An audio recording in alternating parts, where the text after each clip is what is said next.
Bueno, lo he invitado al licenciado Carlos Federico Escrimini, que es director de Estadísticas y Censo aquí en Santiago del Estero y también es economista de Conciencia y Acción Ciudadana. Es un hombre que analiza, y bueno, ya muchas veces telefónicamente hemos estado conversando con él y analizando distintos aspectos. El INDEC ha dado a conocer el nuevo índice de pobreza en la República Argentina.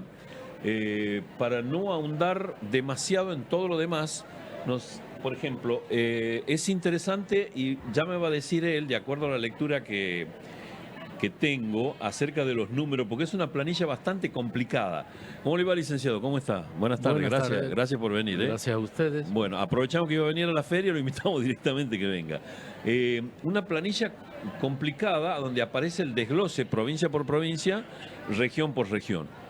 En primera instancia, por lo general, la planilla del INDEC venía dando índices de la región bastante altos, ¿no? Bastante altos. Sí, señor. Sobre todo en noroeste.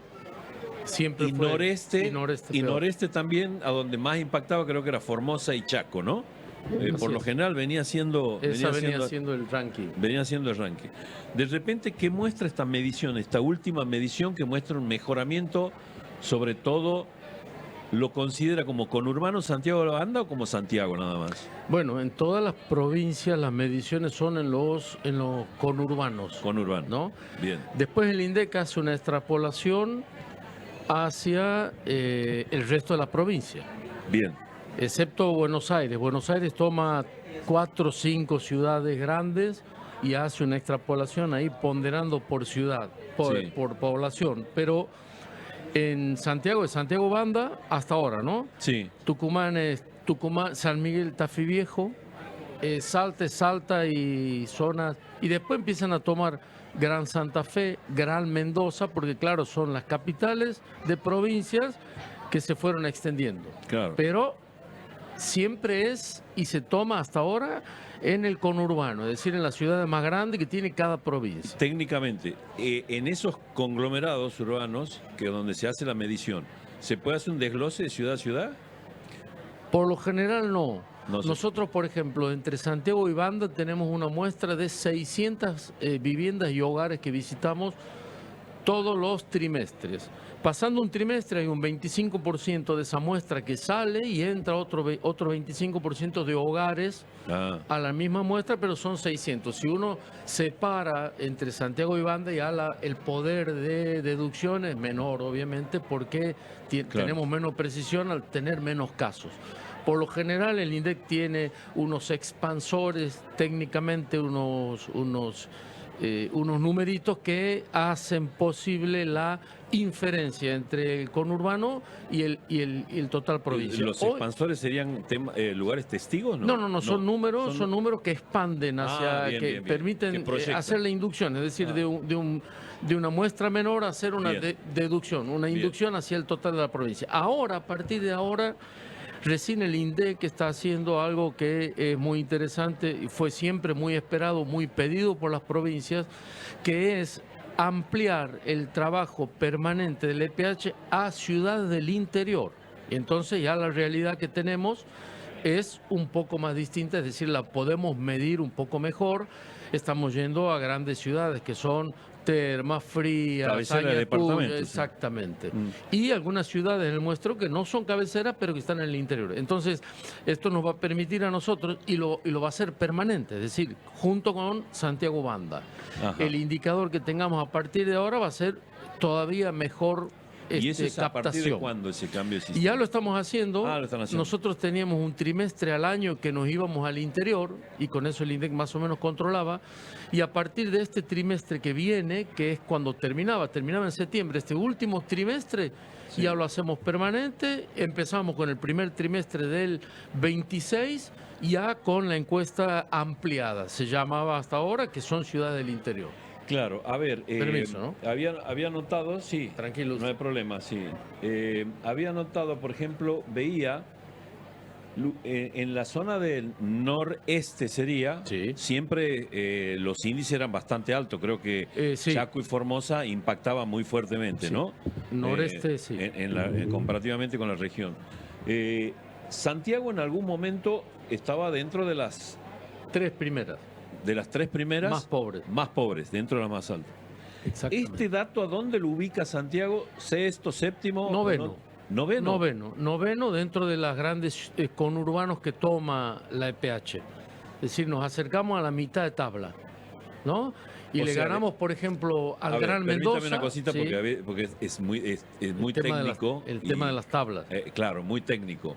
Estar arriba en la tabla no quiere decir que es bueno. Bueno, depende de cómo se la mire, ¿no? Es decir, pero en este caso en pobreza. Claro. Pobreza, ser la provincia más pobre no está bueno. O sea, antes estábamos dentro de los 3 y ahora bajamos al noveno. Exacto. Nos acercamos a la mitad de la tabla. Si uno ve un gráfico de ranking, nos acercamos a la mitad de tabla. Claro, o sea, por lo general uno asocia una tabla con el fútbol, que es virtuosa. Sí.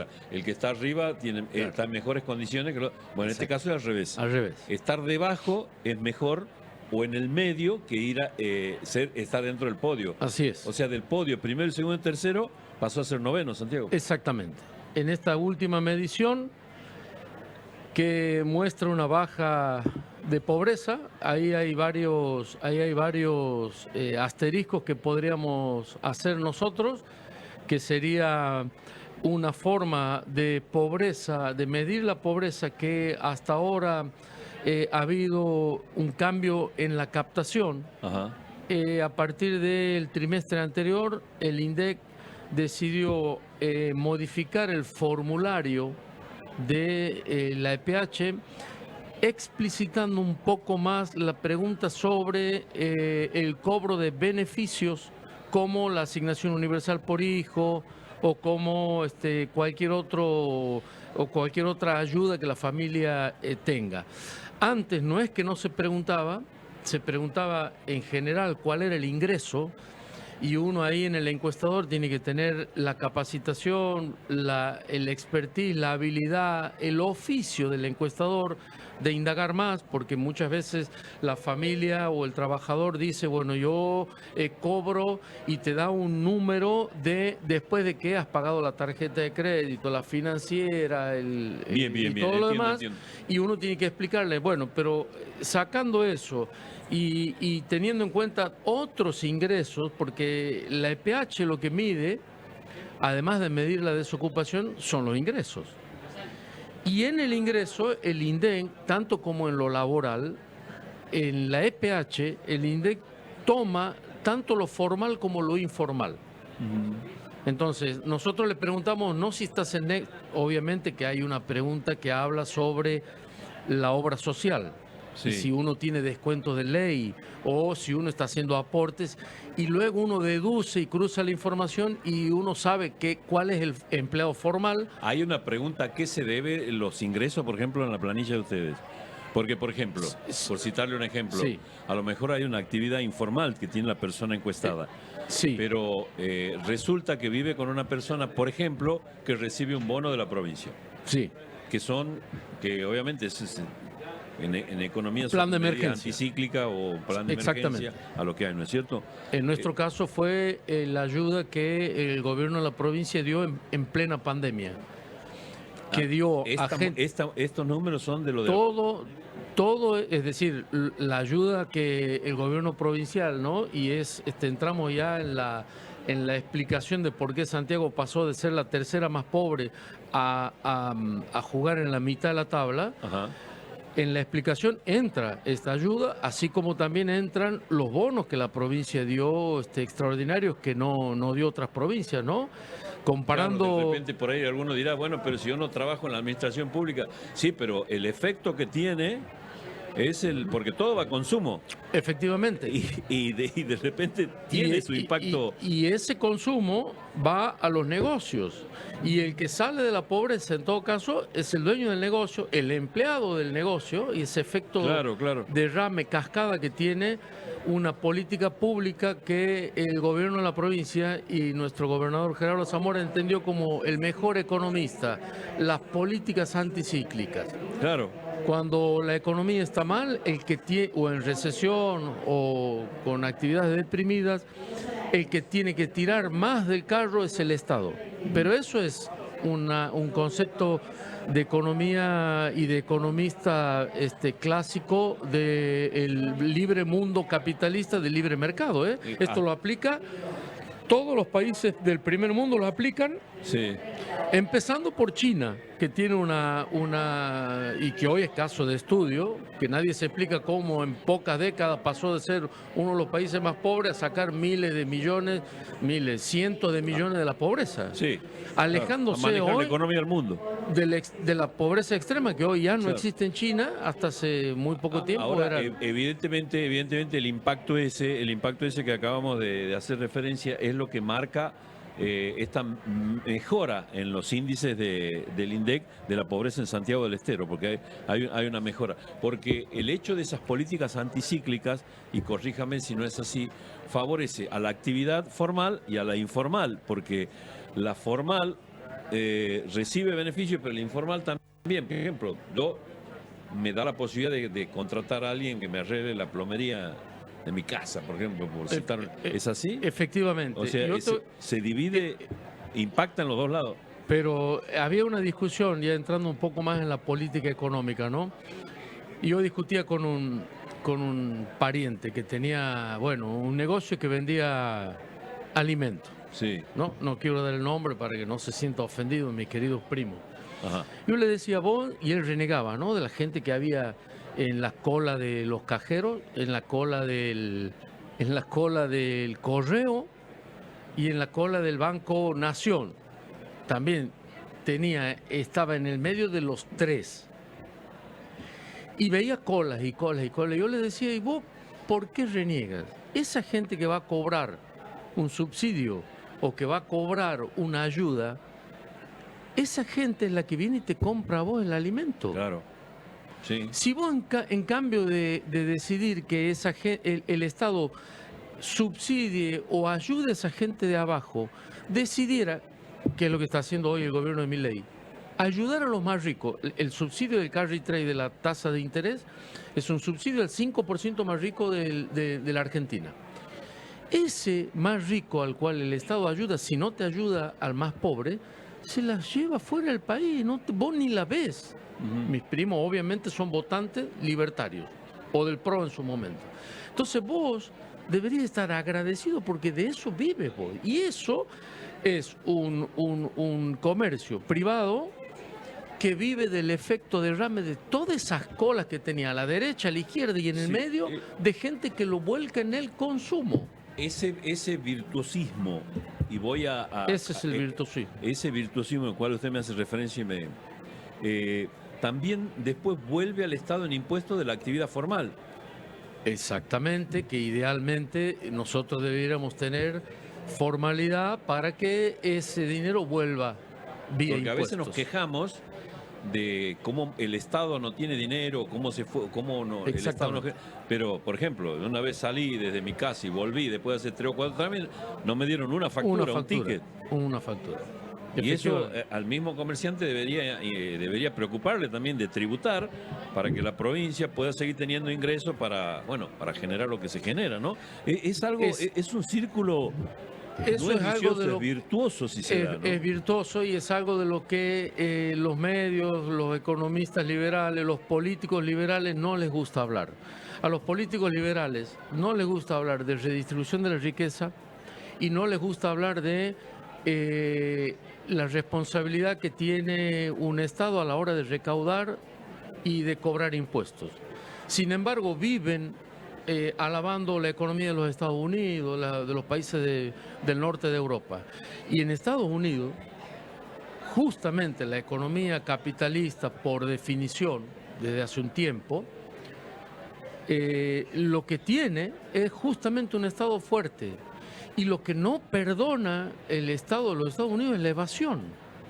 Recordemos el caso de Al Capone, el mafioso de los años 50, 60, que no lo pudieron pillar ni meter preso por los asesinatos. Pero por evasión de impuestos. Sino por evasión de impuestos. Claro. Yo siempre cuento el caso, que tampoco es muy conocido, es nada conocido, del creador de uno de los primeros antivirus, don John McAfee. McAfee era la empresa Era el antivirus, el primer antivirus. Después apareció Norton. Después apareció Norton, o ahí. Pero eran los únicos, sí, los únicos, uno de los primeros. Sí. El tipo hizo fortunas, porque fue el primer antivirus cuando nacía Internet. Incluso invertía mucha plata para generar virus y para molestar a la competencia. El tipo después se volvió un filántropo, John McAfee. Sí. Se fue por el mundo a dar charlas, ¿no? Hasta que el gobierno de Estados Unidos detecta que había 2 años que el tipo no había declarado el ingreso de conferencias que andaba dando por el interior. Claro, el ciudadano norteamericano tenía su domicilio fiscal en Estados Unidos. Pero tenía que tributar de los ingresos. Claro. John, vos, aquí hay 2 años que vos no has declarado la totalidad de tus ingresos. Así que, por lo tanto, te vamos a enjuiciar, te vamos a hacer... Bueno, resulta que llega un punto del juicio hasta que el Interpol dicta el pedido de captura. Lo encuentran en Portugal, lo meten preso en Portugal y antes de extraditarlo a los Estados Unidos el tipo se cuelga de su celda, se suicida, John McAfee, porque cuando volviera a Estados Unidos iba preso. Claro.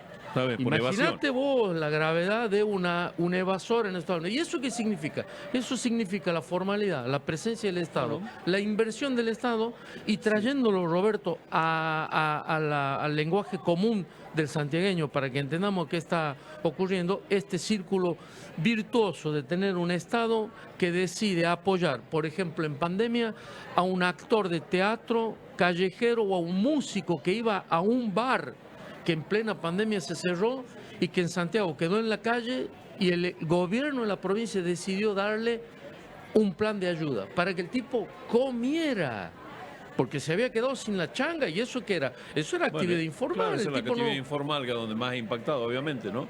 Entonces, ahí cayeron pintores, a los artistas. Bueno. Y déjame que agregue, el gobierno de la provincia, el gobernador Zamora decidió, luego de pasada la pandemia, seguir con ese plan de emergencia. Porque después de la pandemia, en la pandemia, el salario real y los ingresos... No es fácil volver a la actividad. Y el salario real, la jubilación, en términos reales, vienen cayendo de esa época. En realidad venían cayendo de antes, ¿no? Sí, licenciado, antes de ya en la parte final... siempre cuando se habla de inflación, veo que los técnicos dicen de la inflación o la pobreza, hablan de la tendencia, que es una tendencia, que hay tendencia de meseta, hay tendencias para arriba y tendencias para abajo. Sí, la meseta, la llanura que inventan los economistas. Exactamente, ¿no? Bueno, pero la B, la W, la L. Sí, la B corta y todo lo demás. Bueno. La raíz cuadrada, y uno el otro día dijo, no, la recuperación es en raíz, ya no saben qué inventar para explicar la raíz. Recuperación en raíz cuadrada. Y metió una variable del buzo, no sé, bueno, pero no sé. Sí. Bueno, pero más allá de eso, esto que marca el INDEC, cifras oficiales, del mejoramiento en Santiago, eso es una tendencia, marca una tendencia, si tiene, ¿cómo hay que tomarlo de referencia? Bueno, para analizar tendencias nosotros tenemos que analizar mismos periodos con años anteriores. Vamos a ver cómo se mantiene. Ahora acaba de ocurrir un quiebre en una línea que nos marca un descenso en la tabla positivo para nosotros del 3º al 9º lugar. Vamos a ver cuál es el dato en realidad del semestre,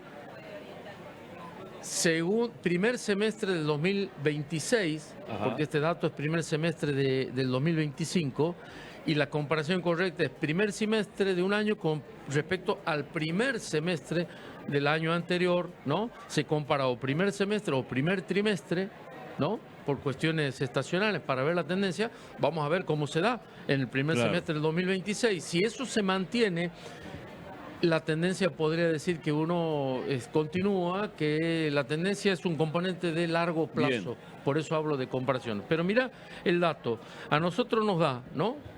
Para tocar un poco de datos duros. El ingreso promedio registrado en nuestra provincia entre el primer semestre del 2024 y el primer semestre del 2025 tuvo un aumento del 135%. 135%. Según los datos del INDEC que acaban de salir en la publicación esta, ¿no? Cuando uno desagrega y se mete en el hueso, 135%. Es registrado. Ahora, vos me dices, como bien ha señalado. En el registrado tenemos sector privado y sector público. Exacto. Adivina cuál es el sector de los dos, de los empleados registrados, que más aumento tuvo. El sector privado, que tuvo una paritaria pisada de un 1% mensual por el gobierno nacional, o el provincial, que le metió el 100% de aumento en el básico, le metió los bonos. El 100% en el sector del sector público. El sector público y el aumento del salario registrado del sector público es el que tiró del promedio de este salario promedio del sector formal. Sector formal, estos son empleados registrados. O sea, me está queriendo decir que el sector público hizo el derrame. Hizo el derrame, que es el mismo derrame que es lo que vemos, Roberto, cuando se cobra el bono. ¿Qué pasa en Santiago cuando se cobra el bono? Bueno, la actividad económica, los comercios vemos trabajan, lugares llenos. Y es exactamente. Exactamente. Sí, cuando no hay bono y llegamos a fin de mes, los bares vacíos. Y lo que no va a consumo es a renovar crédito. Exactamente, ¿no? exactamente. ¿Sí? Que no es poco bueno, hoy en día. Qué bueno, me alegro mucho y bueno, ojalá que siga así porque esto marca una clara tendencia en la región. Y perdón, ¿puedo agregar algo más? Sí. Esto no es solamente este ingreso y el efecto derrame de aumento de salario del sector público. Es también la decisión política de tener una actividad económica en plena recesión. Llevamos 2 trimestres de recesión, lo cual habla... 3 trimestres ya de recesión plena. 2 trimestres. 2. Pero en este mandato de Milei llevamos...